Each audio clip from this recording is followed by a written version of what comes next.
Thank goodness. It's freaking Groundhog Day.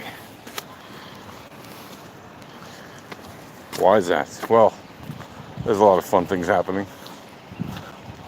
The Whales music was released 100 racks. Another smash hit single for sure. Look it up on Spotify or wherever your music is downloaded and listened to on your streamers.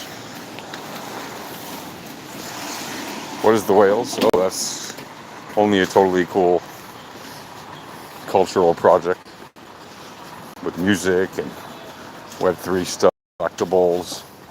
They also have NFTs and T's, cool animations, a really awesome community. It's a wicked project overall.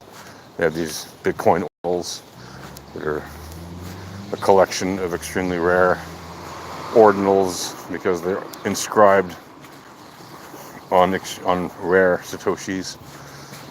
In fact, 13 of them are extremely rare Satoshis. One of them was given away recently on around the 15th anniversary of the first peer-to-peer Bitcoin transaction. And it was a Satoshi from effectively a Bitcoin that had been mined by Satoshi. So basically, the project gave away a Nakamoto ordinal that was inscribed on a Satoshi, mined and held in the wallet of Satoshi himself for some time, right around the time of the launch of Bitcoin. It was one of the very first ones, something like block 236 or something like that. I don't remember the exact number, but a very early block. And so, the point is, it was a very fun giveaway for whoever, for the people who can, the contestants, and obviously for the winner to receive such a cool gift.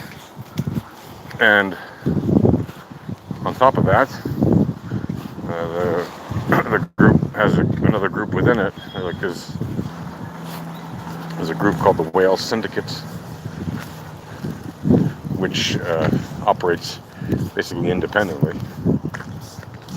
It gave away that Nakamoto, and also gave away another Nakamoto just yesterday to contests, to contestants of another contest, and that was a really nice one as well. In fact, it was a Jester Whale Nakamoto, and not only that, the group also gave away 2 prize packs, which is pretty cool. What prize packs are like additions to the whales that people hold, the OG whales that people hold from the project, that kind of are added on benefits to the holder's possessions. And on top of that, while announcing the giveaway of the Nakamoto and the 2 prize packs for the second and the third place finishers, the group also announced it is giving away yet another one to Nakamoto holders. So if you hold the Nakamoto, there's yet another Nakamoto up for grabs. The last one was open, and very much awesome that it was open to anyone who had a whale or a Nakamoto. And this next one is open to Nakamoto holders only. So anyway, fun times in that particular cultural thing. Now, why do I mention that on Groundhog Day? Well, again, because that song release is happening on Groundhog Day. Groundhog Day this year happens to be on a Friday. So in Punxsutawney, Pennsylvania, it's going to be a big party. And probably somebody will be putting on that movie that starred Bill Murray in it, right, called Groundhog Day.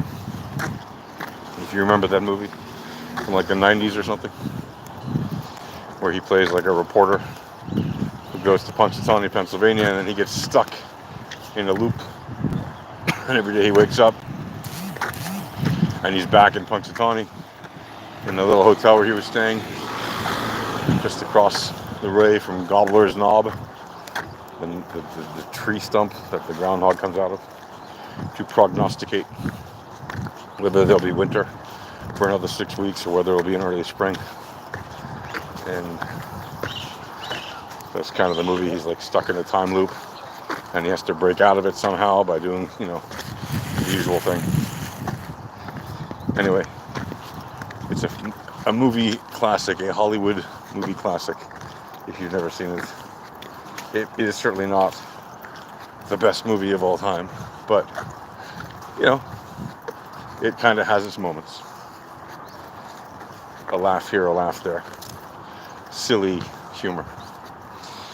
And it kind of epitomizes Groundhog Day extremely well and encapsulates the spirit of it extremely well. And every year since then, frankly, Groundhog Day has legitimately become, it was already becoming a bigger and bigger event by the time they made that movie, which is kind of one of the jokes about that movie, is that it's like this, silly little event that draws a growing gaggle of reporters every year. And now it's like thousands of reporters show up and they do like this whole show, and there's bands that play, and it's like in the middle of the night. It's become kind of silliness in the extreme, which it is, and that's the fun and joy of many traditions, right? Nothing wrong with that at all, by the way. I think it's absolutely fun. Like, I'd rather the world were filled with fun, silly traditions than things that lead to anger and violence, right? Punxsutawney Phil ain't nobody getting hurt. Go Punxsutawney Phil party. At least not ideologically caused, right? It's just people gathering together around Gobbler's Knob to watch a furry rodent come out of a hole and decide whether or not he saw his own shadow, and from that base opinion base their prediction on whether or not that means he predicted that there will be more winter or not. And it's all of, if you think about it, just hilarious, very cute, and silly. And so that's one of the many reasons. Oh, let's keep one. One of the many reasons to be grateful for silliness on a Friday, if you can happen to have any. Yeah, of course, it's just Friday, so in all likelihood, you're probably busy, as the world is, if you're busy on a Friday. In many places around the world, Fridays are a day of rest, right? In many places around the world, they are a jam-packed, busy day. And in many places around the world, it's just another day. And it all depends on your personal context, really, in terms of what it means to be on any given Friday. Personally, days when the sun is bright, but lots of overcast, lots of clouds, chill into the air, lots to do. There's that kind of feeling that there's maybe a different feeling coming up, like a weekend. I like those kind of days. There's a lot to get done in the short. It's the same amount of 24 hours in the day, but there's less time to do it in, depending on your schedule and whatever else, for other priorities. Some people have certain traditions or rituals that they observe, especially around the weekends, especially if you're part of any of the monotheistic faiths, whether it's Friday, Saturday, or Sunday, or all of the above, or any part thereof. Those are very often days that people have kind of special days. So on the day before that, so if Fridays are a holy day, then Thursday is like a day you prepare for that holy day. So you're very busy on Thursday wrapping things up, getting ready for your Friday. If Saturday is your holy day, and kind of Friday's your prep day, and getting things wrapped up early, taking it easy as of like Friday afternoon, early evening, whatever, depending on time of year and all that. And if Sunday is your holy day, and very often Saturday is the day that you're doing all these things to wind down the week and prepare for Sunday, so that you can have your Sunday, your special Sunday rituals and traditions and all that. Right? That's just an example. So it's kind of funny. So like, you know, there's always some activity going on in the world, no matter what, any day, doesn't matter, and that's wonderful, because life. I know this sounds like a rambling blog. Well, you gotta allow yourself those meandering thoughts, right? And you say, well, you're never gonna grow your channel if you don't have high quality production value and put more effort into your blog topics, your video topics. Yeah, I don't make them for people to watch en masse. I mean, I don't care if people watch them en masse or not. Why do I record these videos? Well, usually I record them to share insights. And because it satisfies my creative urge to just talk and record stuff. But sometimes I share them for other reasons. But usually it's to share some kind of an insight. And something that you can actionably do to improve your marketing or your trading or whatever. Things about life in general, it doesn't really matter. And we are not all just one-trick ponies. In fact, really none of us are. Even a one-trick pony isn't a one-trick pony. It also has a life that it does outside of its one trick. So, even if that is the quote-unquote most interesting thing about that pony, it still has a life, right? That little pony has his or her own other thoughts, feelings, actions, things it must do, etc. So, to think of a one-trick pony as uninteresting, to me, belittles the entire life that is that pony by focusing exclusively on the one trick. And I think too many times people get pigeonholed into a one trick because they are reduced to that perception by the people that they're usually surrounded by, or that see them the most, or that engage with them the most, or that have the most authoritative voice around them.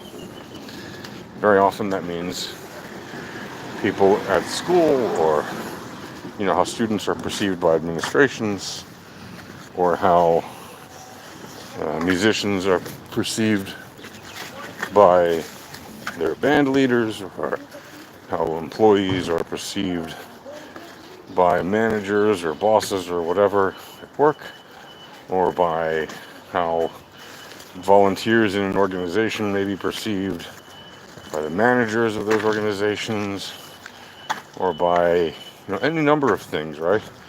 People who are learning to cook in a kitchen may be perceived by the sous chef or the executive chef or the chef. There's no shortage of people who will, in order to contain and control and more easily and efficiently manage other people, they will pretend to, or really, perceive that a person that's within their realm is good at one thing, and that's their thing, and they don't do anything else. And they do that in an effort sometimes to be efficient or effective as managers. But really what they're doing is they're trying to control that person so that that person can't possibly ever grow to become a quote-unquote threat to their own position. Right? It's a control issue. And I find it unnecessary, not helpful. Now there are times, when somebody does a very specific thing, and what they do is necessary, and no one else in the organization might be able to do it, that's a special skill set, right? That doesn't mean that that's how people should be perceived as being the entirety of their being, right? But it often is. So, yes, you may have specialist skills that no one else can do, but that doesn't mean that that's all you can do. That just means that that's one thing you can do. Anyway, I say that to you all with blessings and love, and I hope you all enjoy this Groundhog Day Friday, and may the happiness be with you always. Cheers.